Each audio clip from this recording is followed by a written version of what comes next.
다 함께 사도신경으로 신앙 고백하심으로 9월 15일 화요일 새벽 예배를 시작하겠습니다. 전능하사 존재를 만드신 하나님 아버지를 내가 믿사오며 그 외아들 우리 주 예수 그리스도를 믿사오니 이는 성령으로 잉태하사 동정녀 마리아에게 나시고 본디오 빌라도에게 고난을 받으사 십자가에 못 박혀 죽으시고 장사한 지 사흘 만에 죽은 자 가운데에서 다시 살아나시며 하늘에 오르사 전능하신 하나님 우편에 앉아 계시다가 저리로서 산자와 죽은 자를 심판하러 오시리라. 성령을 믿사오며 거룩한 공예와 성도가 서로 교통하는 것과 죄를 사하여 주시는 것과 몸이 다시 사는 것과 영원히 사는 것을 믿사옵나이다. 아멘. 하나님 아버지시여, 오늘 하루를 살아갈 때에 하나님의 은혜를 기억하며 은혜의 빚진 자로서 오늘 하루를 살게 하여 주시옵소서. 저의 삶이 하나님의 은혜를 은혜되는 삶이 되게 하시며 주님이 우리에게 베풀어 주신 은혜를 드러내며 증거하는 삶이 되게 하여 주옵소서. 예수 그리스도의 이름으로 기도합니다. 아멘.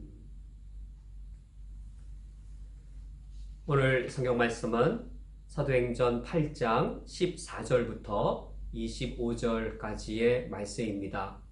오늘 성경 말씀을 제가 봉독해 드리겠습니다.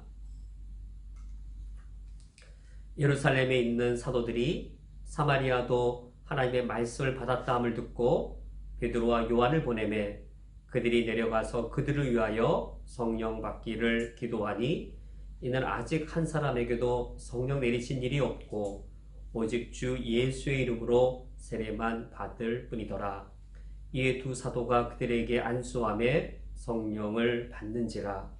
시몬이 사도들의 안수로 성령 받는 것을 보고 돈을 들여 이르되 이 권능을 내게도 주어 누구든지 내가 안수하는 사람은 성령을 받게 하여 주소서 하니 베드로가 이르되 내가 하나님의 선물을 돈 주고 살 줄로 생각하였으니 내 은과 내가 함께 망할지어다.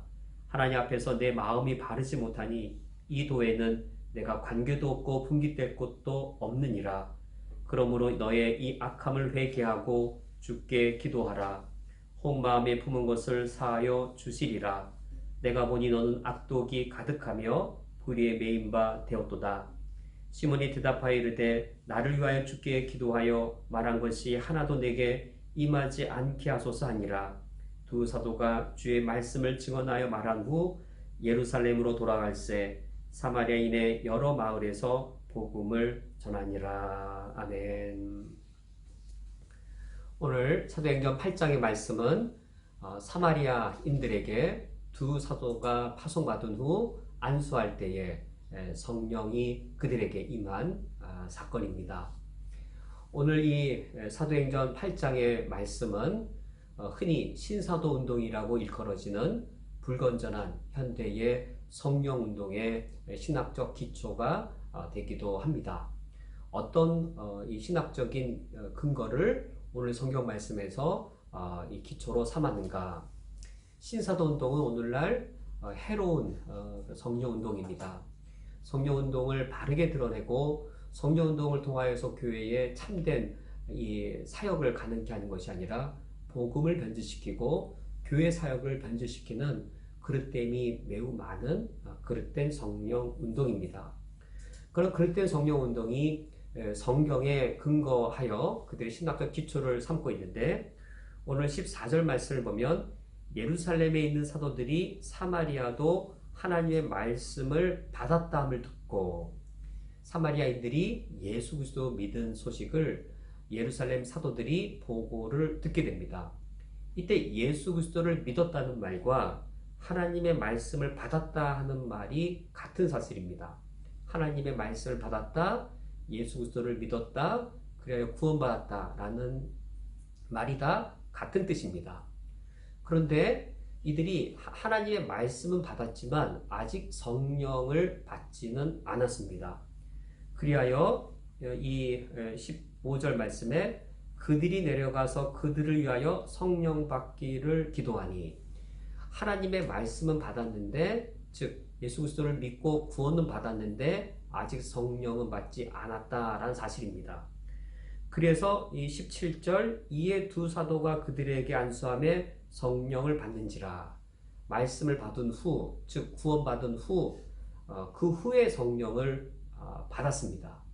이때 이 성령 받은 것을 보고 이 어제 살펴보았던 이 시몬이 이 마술사 시몬이 사도들에게 이렇게 말합니다. 18절 말씀에 시몬이 사도들의 안수로 성령 받는 것을 보고 돈을 주어 이르되 이 권능을 내게도 주어 누구든지 내가 안수하는 사람은 성령을 받게 하여 주소서. 성령을 받는 것을 이 마술사 시몬이 보고 그 능력을 내게 주옵소서, 내가 돈을 주고 살 수 있게 하옵소서라고 하는 참으로 우스꽝스러운 이야기가 이어져 나갑니다. 이 사도시대 때 이때는 말씀을 받는 것과 그 후에 성령을 받는 것이 분리되어 나타났고 성령을 받는 것은 능력을 받는 것이었습니다. 이 사실을 이 신사도 운동은 이와 같이 공식화합니다. 도식을 말합니다. 예수님도 성령 세례를 받은 후 예수님도 능력을 행하셨다. 예수님이 성령 세례를 받기 전까지는 능력을 행하신 일이 없는데 성령 세례를 받으신 후 귀신을 내어 쫓고 병자를 치유한 능력을 예수님이 행하셨다. 이것처럼 예수님의 제자들도 예수님을 믿었을 당시에는 능력이 있지 않았다. 예수님의 부활을 믿고 예수님의 부활을 목격했을 때까지는 예수님을 믿고 구원은 받았지만 아직 능력을 받지 못했다. 오순절에 성령 받은 후 예수님처럼 이 오순절에 성령 받은 후에 비로소 사도들도 능력을 행했다. 예수님도 하나님의 아들이시지만 성령 받고 능력을 행한 것처럼 예수님의 제자들도 예수님을 믿었을 때 능력을 행한 것이 아니라 예수님을 믿고 구원받았지만 오순절 성령을 받은 후에라야 비로소 능력을 행했다. 이것처럼 예수님이 그랬고 제자들만 그런 것이 아니라 사마리아 사람들도 말씀을 받은 후 안수로 성령을 받은 후에야 능력을 행했다라고 가르치면서 신사도 운동은 우리 모든 그리스도인들이 구원받은 것으로서는 부족하고 구원받은 후 그 추후적인 구원받은 후에 능력을 받는 성령 세례를 받아야 된다라고 가르치고 있습니다. 그리하여 말씀을 받는 구원과 능력을 받는 성령 세례를 분리하여서 구원받을 때에도 성령 받고 구원받은 성령 후에 두 번째 성령 세례가 필요하다라고 잘못되게 그릇되게 성경을 가르치고 있습니다. 마치 이 신사도 운동은 오늘 성경 본문에 등장하는 마술사 시몬의 모습과 매우 유사합니다. 시몬이 이 사도들의 안수로 성령 받는 것을 보고 돈을 들여서 능력을 살 수 있게 해달라고 말하는 것처럼 오늘날 신사도 운동도 성령의 역사를 능력으로 취급하고 그래 우울증아 나갈지어다 라고 명령하면 그 명령에 의해 우리 그리스도인들도 사도들의 권세와 치유와 귀신을 내어쫓는 그런 권세를 행할 수 있는 것처럼 성령의 사역을 오도하고 그릇되게 만들고 있습니다. 마치 이 마술사 시몬이 성령을 물질화시키고 성령을 돈으로 살 수 있는 것처럼 여겨서 성령의 이 거룩한 역사를 그릇되게 만드는 것과 유사한 면을 갖고 있습니다. 이런 시몬에 대해 사도 베드로가 매우 책망합니다. 20절 말씀에 베드로가 이르되 내가 하나님의 선물을 돈 주고 살 줄로 생각했느냐? 너의 은과 함께 망할지어다 라고 이 사도 베드로가 그를 엄중히 책망합니다. 오늘날 성령의 역사를 그릇되게 만드는 이 신사도 운동은 참으로 성령의 거룩한 역사를 세속화시키고 성령의 영적인 역사를 물질화시키고 육체화시키는 매우 잘못된 역사입니다. 그렇다면 올바른 성령 운동은 무엇인가? 올바른 성령의 역사는 어떠한 것인가? 올바른 성령의 역사는 이겁니다. 올바른 성령의 역사는 예수 그리스도가 중심되는 것이 올바른 성령의 역사입니다. 성령은 예수의 영으로 오셨습니다. 성령은 그리스도의 영입니다. 성령은 독자적인 영이 아니라 그리스도의 영으로 오시고 예수의 영으로 오셔서 성령이 하신 일은 예수를 드러내고 예수의 영광을 나타내고 예수를 믿게 하고 예수의 인격을 담게 하는 것이 바로 성령의 역사입니다. 우리가 성령이 역사한다라고 하는 것을 이게 정말로 바른 성령의 역사인가? 병이 낫는다고 성령의 역사라는 이 확증이 되어지지 않습니다. 귀신을 내어쫓는 것이라고 해서 거기에 바른 성령의 역사라고 장담할 수 없습니다. 바른 성령의 역사의 자리에는 예수 그리스도가 증거되어지고 예수 그리스도만 최고의 영광이 드러나고 예수의 이름이 드러나고 예수의 인격을 담는 역사가 일어나고 그리고 예수를 영광되게 하는 일이 드러나게 되어집니다. 이 예수 그리스도가 중심이 되어질 때 성령이 나타나고 성령의 역사가 강조되어지고 성령의 치유가 강조되어지고 성령의 신비가 강조되어지면 이방 종교화 되어지거나 그릇된 역사로 흘러갈 수 있습니다. 우리는 올바른 성령론을 이와 같이 정리할 수 있습니다. 예수 그리스도의 영으로 오신 성령, 예수 그리스도가 오신 이 성령이 우리 내적으로는 예수의 인격을 담게 성령의 역사가 일어납니다. 이것이 성령의 역사의 내적인 측면입니다. 성령 역사의 내적인 측면은 예수 그리스도의 인격을 담게 하는데 그것이 바로 성령의 9가지의 열매입니다. 참된 성령의 역사는 성령의 9가지 열매, 예수님의 인격을 담는 것으로 예수 믿는 자를 변화시킵니다. 내적으로는 예수 그리스도의 인격을 담게 하는 것 드러나고 외적으로는 예수 그리스도를 믿고 예수 그리스도를 믿도록 하는 이 역사로 드러납니다. 성령 충만한 사람은 예수의 증인이 되어질 수밖에 없고 성령 충만의 큰 증거는 예수 그리스도의 복음을 증거하는 전도자가 되어지는 것으로 드러납니다. 성령의 은사를 증거하고 예수 믿으면 병 낫는다는 것을 증거하는 것이 아니라 인간은 죄인인데 그 죄인인 이 인간을 구원하기 위해 예수 그리스도가 오셨고 그의 십자가 부활이 바로 그 구원 사건이라고 성령의 영을 받으면 이렇게 예수 그리스도의 복음을 증거하는 증거자로서 드러나게 되었습니다.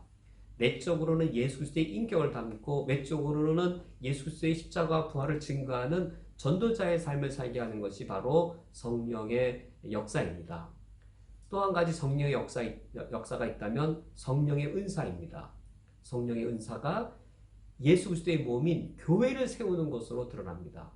성령의 은사가 은사받은 한 사람 한 사람을 영화롭게 하는 것이 아니라 성령의 은사는 나는 교회 몸의 한 지체로서 교회 몸의 한 부분을 담당하는 것이기 때문에 예수 그리스도의 몸을 세워가게 하는 것에 나의 은사를 통하여서 내 삶을 드리게 하는 것으로 드러납니다. 오늘 말씀 맺도록 하겠습니다. 사도시대 때에는 오늘날과 달리 말씀을 받는 것과 성령을 받는 것이 분리되어져 드러났습니다. 그러나 오늘날은 말씀을 받고 성령 받는 것이 동시적으로 오늘날에는 일어납니다. 말씀을 받고 성령을 받으면 그것이 첫 번째로는 예수를 그리스도로 믿는 고백케 하는 것으로 성령의 역사가 드러나고 내면적으로는 예수 그리스도의 인격을 담고 그것이 외적으로는 예수 그리스도의 심을 증거케 하고 그리고 예수 그리스도의 그 몸이 교회를 세우기 위해 하나님 내게 주신 성령의 은사로 교회를 섬기는 것으로 드러나게 되었습니다. 이와 같이 예수 그리스도가 중심이 되어질 때 예수 그리스도를 드러내는 것이 될 때 그때 성령의 역사가 올바른 성령의 역사입니다. 오늘 하루를 살아가실 때 내 안에 거주하신 성령으로 인하여서 우리 내면은 주님을 닮아가고 우리 입과 우리 삶을 통해서는 예수 그리스도가 증거되어지고 우리 은사를 통해서는 그리스도의 몸인 교회를 세워가는 삶을 사시기를 주님의 이름으로 축원드립니다. 함께 기도하겠습니다. 하나님 아버지시여 우리에게 성령을 허락하셔서 예수를 그리스도로 내 입술로 고백하게 하며 또한 내 입술을 통해 예수가 그리스도이심을 증거케 하시오니 감사드립니다. 이 모든 일들이 성령의 충만이 아니면 감당할 수 없는 일이오니 저희들이 무슬림을 사랑하고 이슬람 땅을 살아가면서 예수의 그리스도 되심을 나타내는 삶을 더욱더 힘써 살아가게 하여 주시옵소서.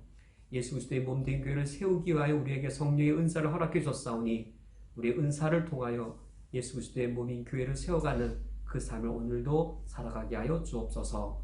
예수 그리스도의 이름으로 기도합니다. 아멘.